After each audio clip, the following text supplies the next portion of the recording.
Iraqi Dinar Revaluation, 2025, unveiling the truth behind Iraq's bold economic reset, the global spotlight on the dinar. In the swirling sea of global finance, one name continues to surface with growing frequency, the Iraqi dinar. Whether you're an investor, a currency analyst, or someone who stumbled upon the buzz online, you've probably asked the same burning question: when will the Iraqi dinar revalue? From forums to financial blogs, coffee shops to high-stakes trading rooms, the anticipation surrounding the dinar's potential revaluation is unlike anything the world has seen in modern currency history. For years, Iraq has been caught in a financial tug-of-war, trying to balance internal stability with the pressure of reintegrating into the global economy. And now, in 2025, it seems something real is finally happening. This article dives deep into what's unfolding in Iraq, from confirmed banking reforms to digital currency adoption, from budgetary stalls to international investment dynamics. If you're here for the facts, the trends, and a well-rounded understanding of where the dinar stands, you're in the right place. 1. Why the dinar still dominates global currency talks. Despite being a currency of a nation long torn by war, sanctions, and political instability, the Iraqi dinar IQD continues to capture the imagination of economists, investors, and everyday people alike. But why? A legacy of lost value. The story of the dinar is tragic but compelling. Once valued at over $3 per dinar in the late 1980s, today the currency trades for a fraction of a cent on the open market. This collapse was triggered by multiple geopolitical catastrophes: the Gulf War, economic sanctions, insurgency, and corruption. But the tides are turning. Iraq's economy is stabilizing. Oil production is booming. The Central Bank of Iraq, CBI, is rolling out aggressive financial reforms. These aren't just rumors, they're documented and confirmed initiatives that signal a nation preparing for something big.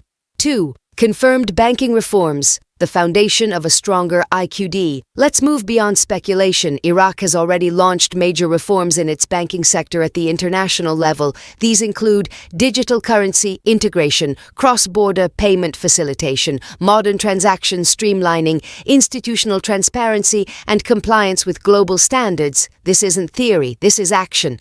The digital dinar, a state-backed central bank digital currency (CBDC), is being openly discussed by officials like Ali Mohsen Al-Alak, Iraq's top banking authority.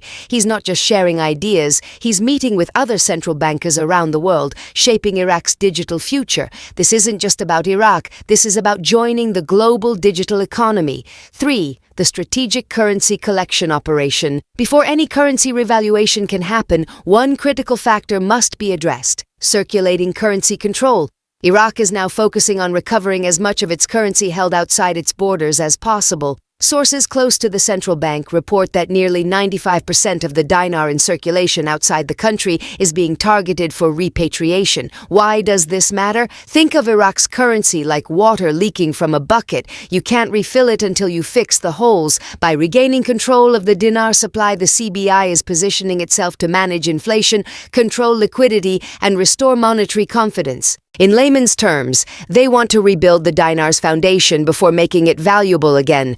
This isn't just smart, it's essential.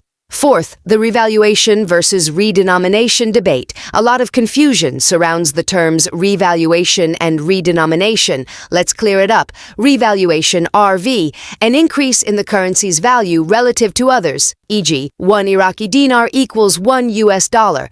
Redenomination, changing the physical structure of the currency, e.g., removing zeros. Technically, Iraq could do either or both at any time, but the risks are real. Imagine this. Iraq suddenly announces a new dinar structure overnight. People panic, banks are overwhelmed, rumors flood the internet, the economy spirals. That's not what Iraq wants. Instead, they're aiming for a measured, stable transition, and that means timing is everything. 5. Why Iraq is taking its time. Many critics ask, if Iraq is ready, why wait? But they're missing the big picture. Iraq isn't just hoping for an economic reset, they're engineering it, carefully, strategically. Several reasons justify the current slow pace. Currency repatriation is still ongoing. The budget isn't finalized, awaiting the right exchange rate. Digital infrastructure is still being laid out. Political consensus must be reached to avoid backlash. This is not a delay. This is precision in action. 6. Iraq's budget and the exchange rate dilemma. Here's where things get even more complex. Iraq's budget, its master plan for national spending,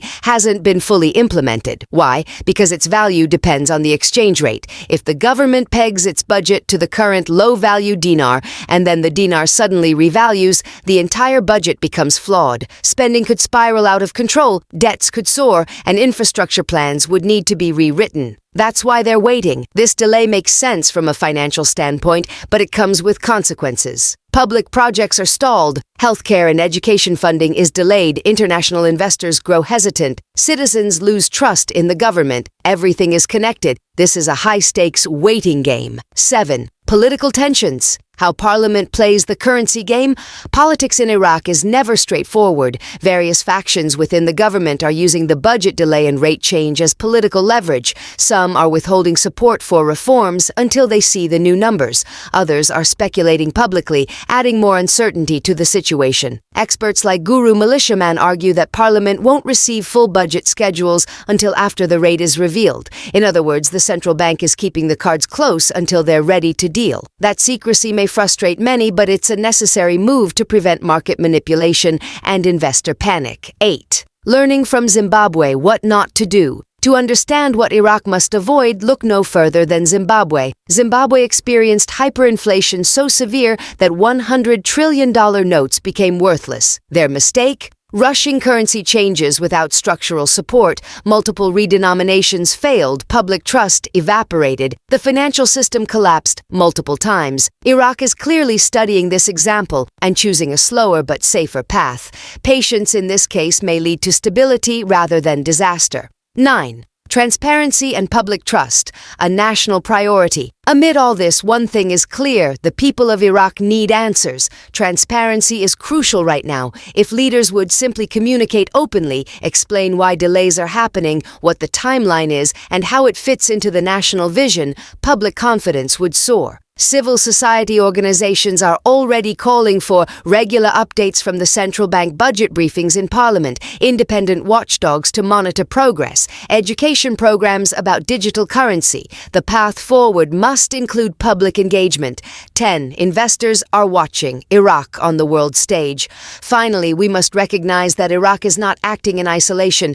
The entire global market is watching this play unfold. The dinar is now a topic of serious discussion among foreign investors, oil exporters, IMF and World Bank analysts. Cryptocurrency and digital finance innovator news about 23 new cruise vessels for Iraq's river transport sector, confirmed by the Ministry of Transport, reveals Iraq's commitment to expanding both local and international commerce. That's a clear signal to the world. Iraq is preparing to rejoin global trade with a stable currency at its core.